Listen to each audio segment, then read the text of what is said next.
सभी को स्वागत है आपका स्नेहा एडुकेटर चैनल में। आज के इस वीडियो में हम कवर कर रहे हैं राजस्थान जीके, जो कि आपकी पिछली परीक्षा में पूछे गए प्रश्न हैं। इनको हम डिटेल में डिस्कस कर रहे हैं इस सीरीज में, जिसका ये पार्ट 2 है या फिर आज का जो दूसरा वीडियो है। इससे पहले जो वीडियो आया है वो आपको लिंक डिस्क्रिप्शन बॉक्स में मिल जाएगा। उसकी PDF आपको मिल चुकी होंगी और इसको भी आप डाउनलोड कर पाएंगे। लिंक आपको डिस्क्रिप्शन बॉक्स में मिल जाएगा।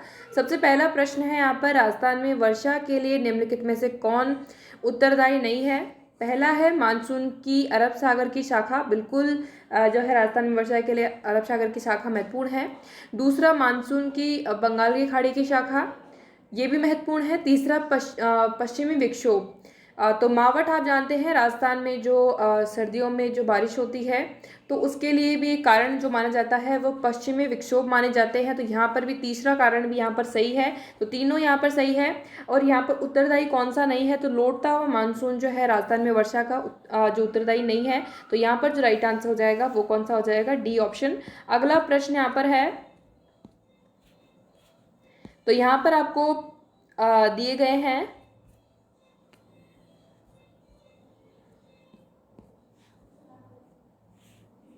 राजस्थान में किस ऋतु में सर्वाधिक धूल भरी आंधियां चलती है।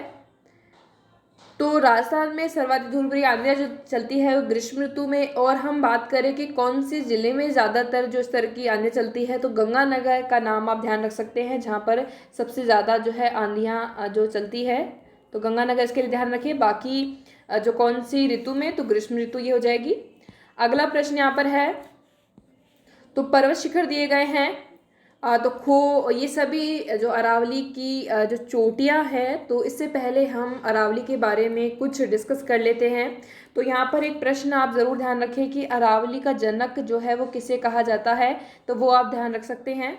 तो अरब सागर जो है वहाँ पर भी जो है जो अरावली की शुरुआत की यहाँ पर वहाँ पर जड़ें हैं। तो अरावली का जो जनक है वो अरब सागर को जो है कहा जाता है, तो ये आप ज़रूर ध्यान रख सकते हैं। और जो अरावली पर्वत है वो कहाँ से शुरू होता है, तो ये गुजरात से शुरू होकर के कहाँ तक चलता है, राजस्थान, हरियाणा और दिल्ली तक। तो ये इसकी शुरुआत हम भूमि पर जहाँ से दिखाई देता है, तो वो है आपका पालनपुर गुजरात का। और कहाँ तक इसकी जो लंबाई है या फिर कहाँ तक विस्तृत है, तो अंतिम अगर हम बात करें दिल्ली में जो रायलसीमा है वहाँ तक, जो कि राष्ट्रपति भवन तक हम कह सकते हैं अरावली का विस्तार। और टोटल जो अरावली की लंबाई है वो भी आप ध्यान रख सकते हैं कितनी है, तो 692 किलोमीटर जो है इसकी लंबाई है। तो ये भी आप ध्यान रखें, टोटल लंबाई जो कितनी है 692 किलोमीटर। और लेकिन राजस्थान में 550 किलोमीटर की लंबाई में जो है ये विस्तृत है। कहाँ से, अगर हम बात करें सिरोही से लेकर झुंझुनू तक।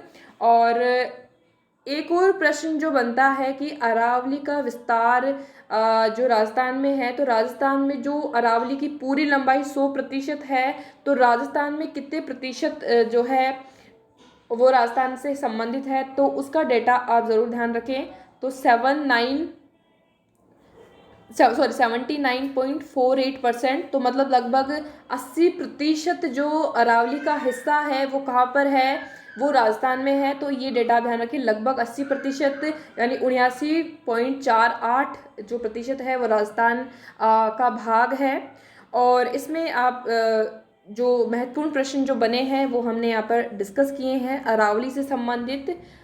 अब यहाँ पर हम देख लेते हैं कि खो, अचलगढ़, ये सभी कहाँ पर कौन से ज़िले में स्थित है। तो खो की हम बात करें तो खो यहाँ पर कहाँ हो जाएगा, जयपुर में, अचलगढ़ सिरोही में, और कमलनाथ जो है उदयपुर में, और बाबाई जो है झुंझुनू में। तो यहाँ पर जो इसका राइट आंसर बनेगा वो कौन सा हो जाएगा, ABCD। तो सेकंड, थर्ड और फर्स्ट और फिर फोर्थ, तो यहाँ पर ये इनका सीक्वेंस बनेगा। इनको हम कोड के अकॉर्डिंग मिलाएंगे। तो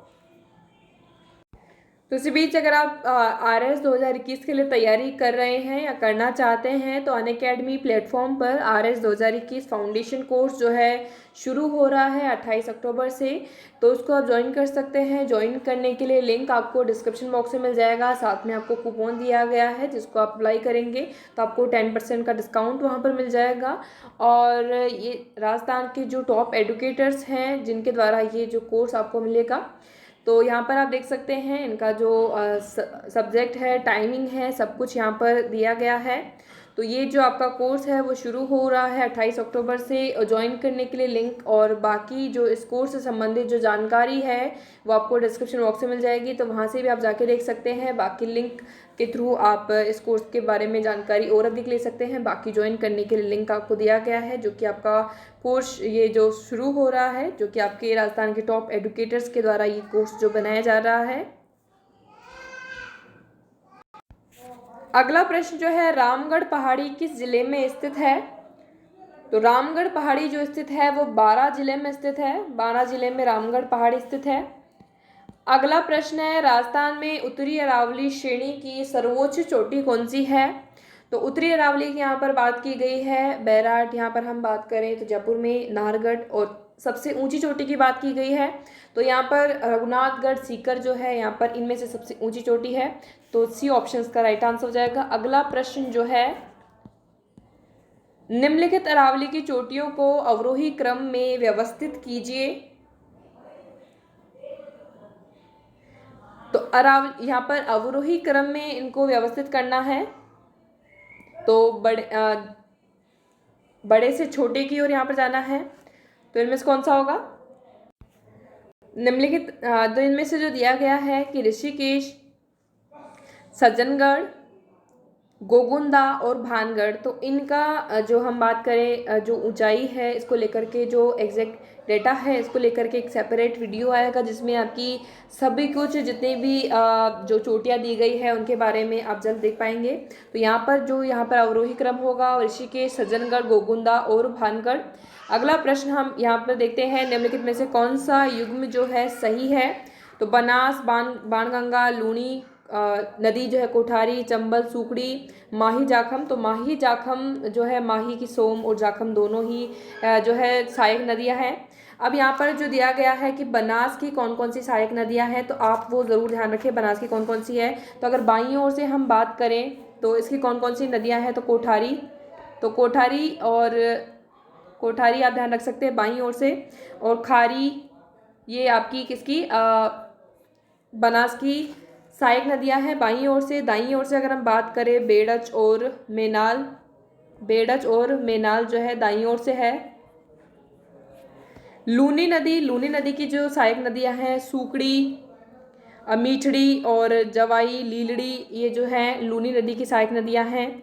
कोठारी नदी हमने बात करी कि ये किसकी सहायक नदी है, बनास नदी की। चंबल नदी की सहायक नदियों की बात करें तो मेनली पार्वती, काली सिंध, बनास, ये जो है चंबल की सहायक नदियां यहाँ पर है। सुकड़ी की हमने बात करी कि लूनी की जो है ये सहायक नदी है। अगला प्रश्न यहाँ पर है, निम्नलिखित में से कौन सी नदियां सांभर झील में गिरती है? तो ये काफी बार प्रश्न आया हुआ है। काकनी, कांतली, मेंढा, रूपनगढ़। तो मेंढा और रूपनगढ़ जो है ये दोनों नदियां सांभर झील में गिरती है। तो डी ऑप्शन यहाँ पर राइट आंसर हो जाएगा, मेंढा और रूपनगढ़। काफ़ी बार प्रश्न ये मेंढा को लेकर के भी राजस्थान कर्मचारी चयन बोर्ड में पूछा गया है और आरपीएससी में भी ये वाला प्रश्न सेम रिपीट भी हो रखा है, आपने पिछले आरपीएससी के क्वेश्चन में देखा होगा। अगला जो यहाँ पर प्रश्न है, सूची एक को सूची द्वितीय को सुमेलित कीजिए। तो यहाँ पर दी गई है उद्गम स्थल बेड़च का, बाणगंगा का, विंध्यन का, सभी का यहाँ पर दिया गया है। तो सबसे पहले हम बात करें तो बेड़च का जो उद्गम स्थल है वो है गोगुंदा की पहाड़ियाँ। अगला जो है बाणगंगा के लिए है बैराट की पहाड़ियाँ, और पार्वती के लिए विंध्यन श्रृंखला, और बनास की जो है खमनोर की पहाड़ियाँ। तो यहाँ पर जो इसका जो राइट आंसर बनेगा वो कौन सा हो जाएगा, तीसरा, चौथा, दूसरा और पहला यहाँ पर। तो यहाँ पर फर्स्ट ऑप्शन इसका राइट आंसर हो जाएगा ABCD में। अगला प्रश्न जो है, राजस्थान में जालोर एवं बाड़मेर जिले किस फसल के अग्रणी उत्पादक हैं? आलू, इसबगोल, गार्लिक, यहाँ पर जो दिया गया है ऊपर मतलब लहसुन और धनिया। तो अगर हम बात करें जालोर और बाड़मेर जो है प्रसिद्ध है, अग्रणी है इसबगोल के लिए। और एक और प्रश्न जो उसको पूछा जाता है कि नर्मदा सिंचाई परियोजना का लाभ जो है कौन से दो जिलों को मिलता है, तो वो भी इनमें से जो दो जिले हैं वो कौन से हो जाएंगे, जालोर और बाड़मेर। अगला प्रश्न है, तिल किस की फसल है? रबी, खरीफ और जायद। तो आप देखते हैं कि बाजरे के साथ ही जो तिल उगाया जाता है, तो तिल भी जो है किस में आ जाएगा, खरीफ में आ जाएगा। गेहूं की हम बात करें रबी में, जायद में मतीरा, तरबूज, खरबूजे और जो कासरी, ये सभी किस में आ जाएंगे, जायद में। अगला है कौन सा सुमेलित नहीं है, चावल, हनुमानगढ़, बूंदी, बिल्कुल सही है यहाँ पर। गेहूं, गंगानगर, हनुमानगढ़ प्रमुख जिले यहाँ पर उत्पादन में, ये भी सही है। यहाँ पर अगर उत्पादन जिले नहीं पता तो आप यहाँ पर देख सकते हैं कि कौन से जिले से यहाँ पर संबंधित दिया जा रहा है। मूंगफली की हम बात करें तो यहाँ पर हम जयपुर को मेनली और बीकानेर से यहाँ पर संबंधित है इसका उत्पादन। तो यहाँ पर हम यहाँ पर जो गलत है, सुमेलित है, वो तीसरा ऑप्शन हो जाएगा। और अगर अलवर भरतपुर के अंदर हम एक महत्व उत्पादित जो फसल है वो कौन सी हो सकती है, भरतपुर में सरसों, और सरसों अनुसंधान केंद्र भी सेवर जो है भरतपुर में ही है। अलवर के लिए तंबाकू, गन्ना अगला ऑप्शन दिया गया है, तो गंगानगर और चित्तौड़गढ़ प्रमुख उत्पादक जिले हैं। तो यहाँ पर जो सुमेलित नहीं है वो कौन सा हो जाएगा, थर्ड ऑप्शन।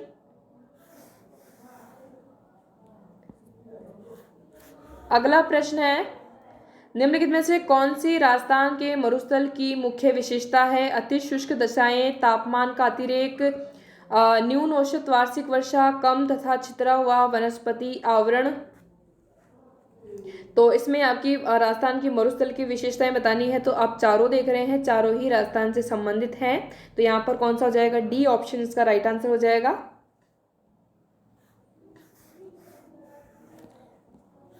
राजस्थान की किस नदी को मृत नदी कहा जाता है, तो मृत नदी घग्गर नदी को कहा जाता है। और हम बात करें जो घग्गर नदी है वो कौन से जिले से संबंधित है, वो आपका हनुमानगढ़ है। तो मृत नदी यहाँ पर कौन सी हो जाएगी, घग्गर नदी, ठीक है, मृत नदी के नाम से इसको जाना जाता है। जवाई नदी की हम बात करें तो उद्गम इसका कहाँ पर होता है, बाली, जो कि आपका स्थान है पाली के गोरिया गांव की पहाड़ियों से, जो कि आपका जवाई का उद्गम स्थल है। और इसके बारे में जवाई जो नदी है इसका बहाव क्षेत्र भी आप ध्यान रख सकते हैं, पाली, जालोर, बाड़मेर में। और बाद में ये कौन सी नदी में मिल जाती है, हमें पिछले प्रश्न में बात की है, किसकी सहायक नदी है, लूनी की। और जवाई बांध जो बना हुआ है सुमेरपुर पाली, ठीक है, तो ये आप ध्यान रख सकते हैं, सुमेरपुर पाली के निकट जो है इसका जवाई बांध जो है ये बना हुआ है। अगला इसमें जो 3 और एक नदियाँ दी गई है, इसमें अगर हम बात करें कोठारी सॉरी ये जो साबरमती है, साबरमती नदी की बात करें, साबरमती नदी जो है वो इसका उद्गम स्थल है कोटड़ी उदयपुर से, कोटड़ी उदयपुर में जो है इसका उद्गम स्थल है। और इसका जो बहाव है वो आपका उदयपुर से गुजरात की तरफ है, और गिरती कहाँ पर है, खंबात की खाड़ी में। अगला यहाँ पर अगली जो नदी दी गई है मोरेल के बारे में जान सकते हैं कि जयपुर की बस्सी तहसील जो है कि चैनपुरा की पहाड़ियों से ये निकलती है। मोरेल जो नदी है और इसका बहाव क्षेत्र जयपुर, दौसा, सवाई माधोपुर, करौली है। और मोरेल बांध भी इस पर निर्मित है।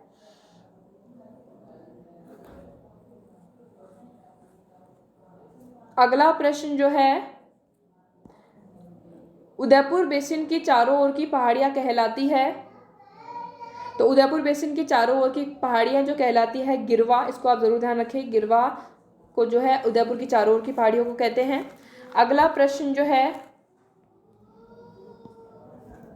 जमनादास छोटेलाल बक्साराम चित्रकला की निम्नलिखित में से किस चित्र शैली से संबंधित हैं, तो ये अलवर शैली से संबंधित है। तो आपको हर एक प्रश्न अगर आप सॉल्व करते हैं इन क्वेश्चन पेपर को, तो आप एक न एक प्रश्न आपको देखने को मिलता ही है।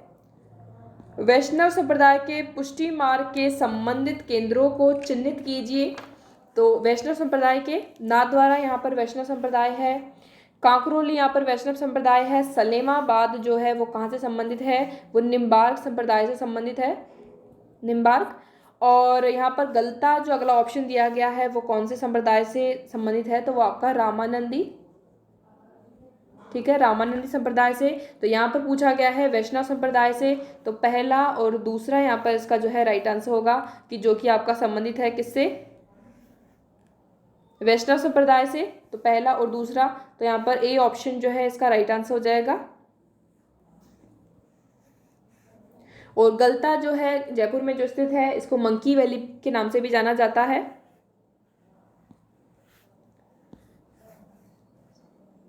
निम्नलिखित में से किसे गोगा नवमी कहा जाता है? ये प्रश्न 2 से 3 बार आरपीएससी में एज इट इज पूछा गया है। तो रामनवमी जो गोगा नवमी जो मनाई जाती है तो भाद्रपद कृष्ण पक्ष की नवमी को मनाई जाती है। बी ऑप्शन इसका राइट आंसर है। अगला प्रश्न जो है, निम्नांकित में से असत्य कथन को पहचानिए। तो सबसे पहला है लोक देवता बाबा रामदेव का जन्म पोखरण के पास रुणीचा में हुआ, तो बिल्कुल गलत है। तो इनका जो जन्म हुआ था वो उंडू कश्मीर, जो कि आपका कहाँ पर है, बाड़मेर में हुआ था, ना कि पोखरण में। तो यहाँ पर असत्य कथन पहला ही हो गया, इसका मतलब 3, बाकी जो बचे हैं वो सही होंगे। अगला जो बाबा रामदेव को हिंदू कृष्ण के अवतार के रूप में और मुस्लिम रामसा पीर के रूप में पूजते हैं, और बिल्कुल सही है। दूसरा है हाथ में भाला लिए हुए एक घुड़सवार बाबा रामदेव का प्रतीक है। तीसरा जो दिया गया है, बाबा रामदेव के मेले में 13 ताली नृत्य विशिष्ट आकर्षण होता है। 13 ताली नृत्य जो है कामड़ जनजाति द्वारा किया जाता है, जिसमें हम मुख्य रूप से एक वाद्य यंत्र चौतारा भी काम में लिया जाता है, ढोलक काम में लिया जाता है। अगला प्रश्न जो है, अजमेर स्थित अलाउद्दीन का मकबरा जो जाना जाता है किस नाम से जाना जाता है? तो ये जाना जाता है 16 थंबा के नाम से। और यहाँ पर एक ऑप्शन बारादरी दिया गया है। तो बारादरी जो हम बात करें, नाम जो बारादरी है, एक स्थान जो जगह स्थित है वो कहाँ पर है? वो है आना सागर में, अजमेर। ये भी आप साथ में ध्यान रख सकते हैं, बारादरी। कंदोरा आभूषण पहना जाता है, कंदूरा आभूषण जो पहना जाता है कमर में पहना जाता है कंदोरा आभूषण। तेजाजी का मेला आयोजित किया जाता है, तेजाजी का पशु मेला अगर हम बात करें तो परबतसर नागौर में ये आयोजित होता है। गोठ मांगलोद कहाँ पर है? नागौर में, जहाँ पर कि दधिमती माता का मंदिर स्थित है। डेगाना आप ध्यान रख सकते हैं डेगाना के लिए। तो टंगस्टन, डेगाना, टंगस्टन का नाम याद आता है तो डेगाना मेड़ता से आप जो है मीराबाई को याद रख सकते हैं। अगला है कोशवर्धन दुर्ग का अन्य नाम है, कोशवर्धन दुर्ग का अन्य नाम जो है शेरगढ़ है। चोमुहा गढ़ जो है चोमू में, जिसको धाराधार गढ़ भी कहते हैं। भटनेर का दुर्ग जो है घग्गर नदी के किनारे जो ये है हनुमानगढ़ में भटनेर का दुर्ग स्थित है, और ये भाटी वंश के शासक के द्वारा भूपत द्वारा बनाया गया था। विजय मंदिर दुर्ग जो है इसे बयाना दुर्ग भी कहते हैं, बयाना भरतपुर में स्थित है। अगला प्रश्न यहाँ पर है नृत्य जिसमें किसी भी वाद्य यंत्र का उपयोग संगत के लिए नहीं किया जाता है। तो वालर नृत्य जो है गरासिया द्वारा जो किया जाता है इसमें नहीं किया जाता है। अंतिम प्रश्न जो आज का इसमें है, निम्नलिखित में से कौन सा पत्थर मार होली के लिए यहाँ पर प्रसिद्ध है? तो बाड़मेर जो है पत्थर मार होली के लिए यहाँ पर प्रसिद्ध है।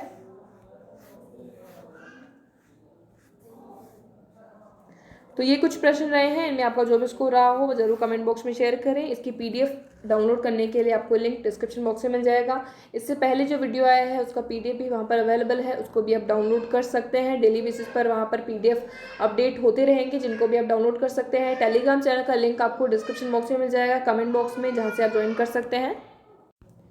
और अगर आप RS 2021 की तैयारी कर रहे हैं, करना चाहते हैं, अगर आप ज्वाइन करना चाहते हैं फाउंडेशन कोर्स को, जो कि आपका 28 अक्टूबर से शुरू हो रहा है, तो इसको आप ज्वाइन कर सकते हैं। ज्वाइन करने के लिए लिंक आपको डिस्क्रिप्शन बॉक्स में मिल जाएगा, तो वहाँ पर भी जाके आप चेक कर सकते हैं। और जो 10% डिस्काउंट का कूपन है वो आपको डिस्क्रिप्शन बॉक्स में मिल जाएगा, तो आप उसको एंटर करेंगे तो उसको आपको 10% का डिस्काउंट मिल जाएगा, जिससे कि आप इसको अवेल कर पाएंगे। तो ये जो आपका कोर्स राजस्थान के टॉप एडुकेटर्स द्वारा जो लाया जा रहा है RS 2021 के लिए। सो आज के इस वीडियो में इतना ही। Thank you for watching. बने रहिए चैनल के साथ। वीडियो अच्छी लगी तो लाइक कर दीजिएगा, शेयर कर दीजिएगा, सब्सक्राइब नहीं किया तो कर लीजिएगा। बाकी जो वीडियोस के लिंक है आपको आई बटन पर और डिस्क्रिप्शन बॉक्स में मिल जाएंगे।